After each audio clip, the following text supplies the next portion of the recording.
What makes games fun? Is it fighting, exploring, building, torturing, eating people, mass cults, and puzzles? At the core of every game, and the essential reason people enjoy and find games entertaining, or at least one of the main reasons, is puzzles. And today, we're going to explore that, looking at a good example of puzzles in games, and a bad example of a very recent title. We're also going to be looking at how puzzles specifically incorporate into horror, so I hope you enjoy, and let's get into it. Now, puzzles can take a lot of different forms, but they're often hidden by certain other features of a game, like stories or mechanics. To briefly say what a puzzle actually is, it is something that consists of a challenge that requires the player to use some form of skill to overcome. There will always be an obstacle in the way, and you have to navigate around it in order to get the reward from finishing the puzzle.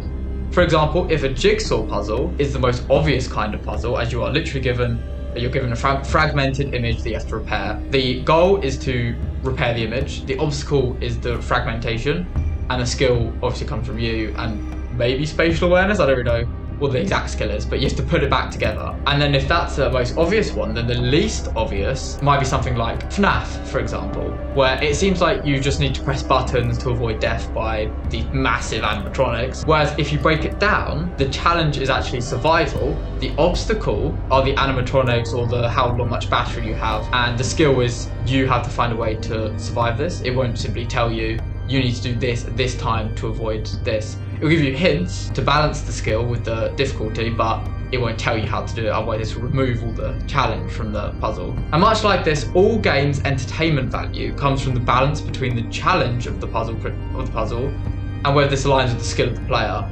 whilst also not being too easy. Overall, puzzles can be argued to be the core and most essential reason.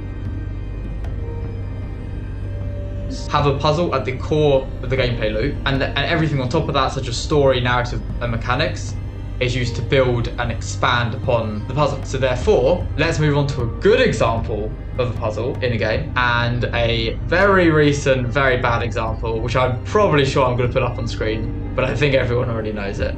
And it's not just the bugs. The bugs are one thing, but the gameplay itself and the puzzles that are within that are an issue as well. Plants vs Zombies is one of the most well-known mobile games to have ever existed, and there are many reasons for that, but one of which is its balance of challenge and skill, and how it stays consistent throughout the entire game. As you progress throughout, you are given plants which you use to defend your house from zombies. Now in this case, you could say that the zombies represent the obstacle in which you are trying to beat in order to reach the end of the game, which we'll say is completing the puzzle or solving the puzzle. Within the overarching game, there are obviously each level, and each level contains its own puzzles, its own unique zombies that you have to deal with using a variety of different combinations of plants. The further that you get in the game, the harder the zombies become, or they have more abilities, they have more hit points or whatever. But to counteract that, you will keep receiving different types of plants that, if used correctly, will deal with this rising level of difficulty. The puzzle part, or where the player needs to use their skill, is in how to apply these plants correctly to deal with the zombies. For example, using a pea shooter on a gargantua will inevitably mean you lose. You will know this if you have either learned through experience or understood that the pea shooter is meant for smaller hordes of zombies and are cheap and effective like that. Whereas if you want to kill a gargantua, you will need instant use plants such as a squash or multiple squashes or cherry bombs that, whilst good on higher hit point units that spawn less often, they are far less effective on hordes of enemies as due to their cooldown time and single use, thereby balancing challenge with skill extremely well. This is, in my opinion, the pinnacle of a puzzle game. Now, for the bad example, this might have people disagree with me, but this is my opinion. Poppy's Playtime Chapter 4, which is in what I've seen the worst entry into the game, is I've chosen this as the bad example because of the issue it has with making the puzzles too obvious that they are puzzles. With Plants vs Zombies, I don't necessarily think that if you're given plants and you see zombies and you place the plants down to defend against zombies, you're not going to see that as a puzzle the same way as you see a jigsaw puzzle as a puzzle. A lot of people play games because they want to immerse themselves in a world that isn't real. So if you show them something that comes from the real world or is very realistic, say, a puzzle, this will often break the immersion and cause the player to feel a lot less enjoyment while playing the game. And I think this happened a lot in Poppy's Playtime Chapter 4. For example, a lot of the challenges or missions or puzzles were decoding puzzles. And whilst these could be fun, they felt way too simple. I get that this is meant to be a standalone game, and it is a standalone game, but considering it's called Chapter 4, you can kind of expect that a lot of the players are already going to kind of have a grasp of the mechanics, and overusing the same puzzles over and over. I don't know what it's called, but it's the electric wire puzzle, where you grab wire and you'll put it round a pylon and you'll put it and connect it. I didn't really see that big of an increase of these type of puzzles. Originally, Chapter 1, this was a fantastic puzzle because it was incorporated into the game well, making it immersive, and it was also relatively complex, especially the final puzzle. I think I struggled on a little bit. But in this new version, they've taken a bunch of random puzzles or puzzle type and just put them in the game with not really any incorporation to the narrative of the game. Obviously, yes, some of like the wire puzzles, not the ones from the first game, a different wire puzzles, but the one on the ground and the glowing ones, they would just follow the wire, press a button, it would deactivate one and you do another. I've seen it before. I feel a lot of people have seen it before, but I hope that makes my point relatively clear. But I will outline it again just to make sure. Poppy's Playtime Chapter 4 is a bad example because the puzzles are not immersive. They break you out of the game, and it's no different to doing a literal jigsaw puzzle because they're so obviously taken from just random puzzle ideas and shoved in the game in the art style. I think to make a puzzle incredibly immersive and successful, you have to incorporate it into the narrative of the game that it's set in. Plants vs Zombies does this incredibly well because you're in a world where zombies are taken over and plants are mutated to destroy them. There you go. You're given the things to defeat the obstacle in a narratively succinct way. In Poppy's Playtime, you have to solve a decoding puzzle for the sake of it. Now, I also wanted to cover one other issue that could be a bad example about puzzle games in general, and that's the idea of fetch quest. You could argue a fetch quest is a type of puzzle, and a lot of games tend to use it. You're given a mission to go and get something and bring it back. Now, I think this can be considered a puzzle if there is the obstacle in between. That obstacle in between adds the difficulty and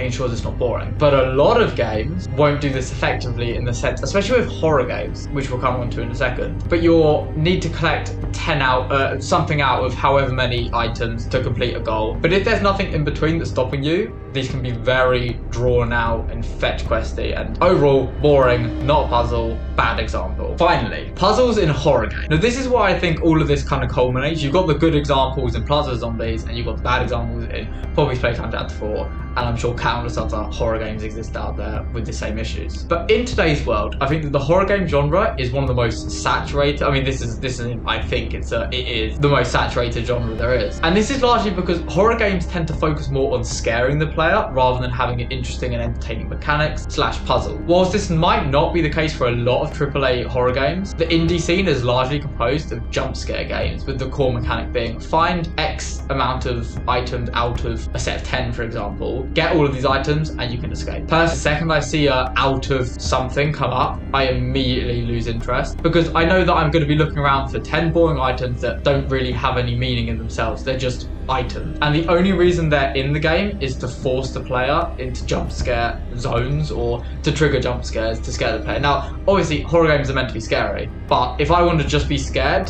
and not find enjoyment in playing the game and be interacting with the game, then I'll go and watch a movie. In my opinion, horror games should both be scary and fun to play. Poppy's Playtime Chapter 2 did this excellently with the play zone, I felt, because having the player do fun tasks that are based on the narrative and are scary throughout is perfect to make a good puzzle. For instance, I think one of the best examples is I can't remember what it's called, but it's when the fucking monkey or bunny is coming down from the ceiling and you've got to press buttons in a certain order to push them back. Now, obviously, the obstacle is the bunny trying to kill you. The end goal is escaping, and the skill is pressing the buttons in time to avoid being killed. Therefore, puzzles are going to be the new core part of my horror game, as previously I was intending to do a very simple fetch system, and after seeing some stuff at uni, basically, we studied a lot on puzzles and like what makes a puzzle fun. And I very much realised that my whole system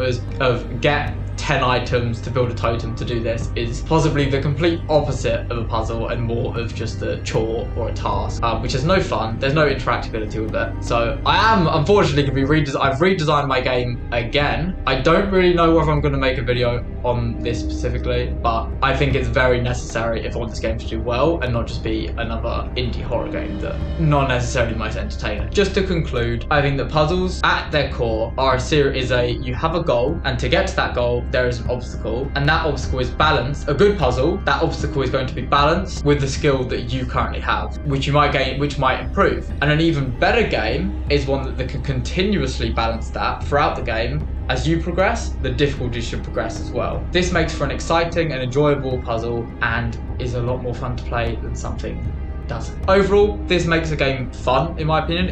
I'm fairly sure I can't think of a game where there isn't some kind of puzzle in it. Obviously, if you guys can think of anything, then feel free to leave it in the comments.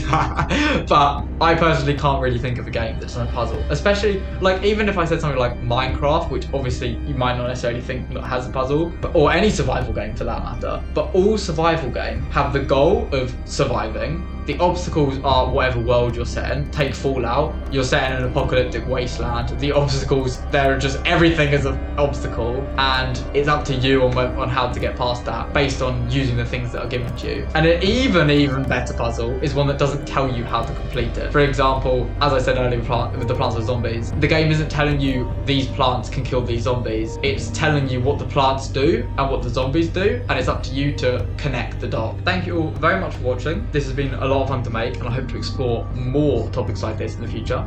If you have any suggestions, then feel free to leave it in the comments below. I only really thought doing this video because of the stuff we're doing in uni currently, and I think it might make the most sense to kind of cover topics that I cover in uni for the sake of time management. So, but at the same time, I will also be doing a devlog eventually, but I have had to do a lot of reworks with the game because I know the thing is I've already done a redesigning video, so it's kind of like, oh dear. But yeah, regardless, I will think of something in the future, and I should be able to post a devlog once I've got the game design actually fleshed out and a GDD written properly. But yeah, thank you for watching. Enjoy the rest of your day.